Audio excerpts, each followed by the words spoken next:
Assalamualaikum warahmatullahi wabarakatuh. Nama saya Septiadi Malik dari kelas 84. Di sini saya akan menjelaskan kepada teman-teman sekalian yaitu pertumbuhan ilmu pengetahuan pada masa Abbasiyah. Puncak dan kemasan pada masa itu yang pelajaran pengetahuannya itu pada abad ke-8. Popularitas Daulah Abbasiyah mencapai puncaknya di zaman Khalifah Harun ar-Rasyid dan putranya Al-Ma'mun.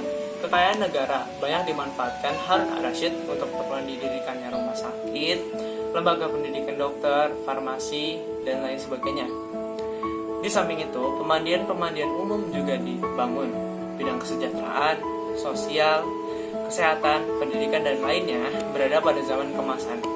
Masa inilah Islam menempatkan dirinya sebagai negara terkuat dan tak tertandingi. 1. Pemerintahan Daulah Abbasiyah. Pemerintahan pada masa Daulah Abbasiyah merupakan kelanjutan dari pemerintahan sebelumnya. Bani Umayyah, pendiri Daulah Abbasiyah, adalah Abdullah As-Saffah.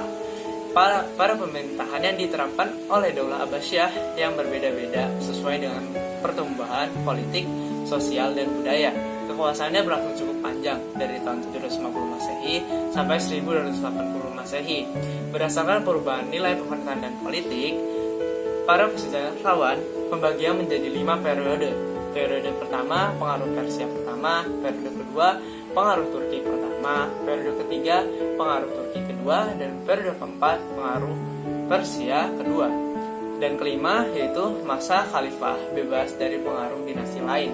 Pada masa awalnya, ibu kota negara Baghdad itu dekat Kufah. Namun, untuk lebih menjaga stabilitas negara yang baru itu, khalifah kedua yaitu Al-Mansur memindahkan ibu kota Baghdad dekat ibu kota Persia tahun 762 Masehi. 2. Perkembangan ilmu pengetahuan pada masa Bani Abbasiyah. Pada masa ini disebut masa kemasan, the Golden Age.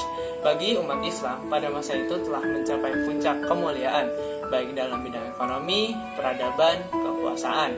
Selain itu juga telah berkembang berbagai cabang ilmu pengetahuan, ditambah bagi penerjemah bahasa asing ke bahasa Arab pada masa itu, dan kemudian melahirkan cendekiawan-cendekiawan besar yang menghasilkan berbagai inovasi baru di bidang disiplin ilmu pengetahuan. Adapun berbagai macam bidang yang sangat berkembang pada masa itu, antara lain adalah bidang ilmu filsafat, kedokteran, matematika, falak, astronomi, tafsir hadis, kalam yaitu tauhid, tasawuf, mendekatkan diri kepada Allah SWT, dan fuqaha, ahli fikih. 3. Perkembangan kebudayaan pada masa Bani Abbasiyah. Pusat perubahan Islam pada masa Bani Abbasiyah yang pertama yaitu kota Baghdad, merupakan ibu kota negara kerajaan Abbasiyah yang didirikan oleh Khalifah Al-Mansur pada tahun 754 Masehi sampai 775 Masehi. Pada tahun 762 Masehi, kota ini terletak pada tepian sungai Balqis, Harun ar-Rasyid, dan Baghdad terjadi pada pemerintahan Khalifah Harun ar-Rasyid dan anaknya Al-Ma'mun. Kota Samura yang kedua yaitu kota Samura letaknya di sebelah timur sungai Tigris yang berjarak kurang lebih 60 km dari kota Baghdad.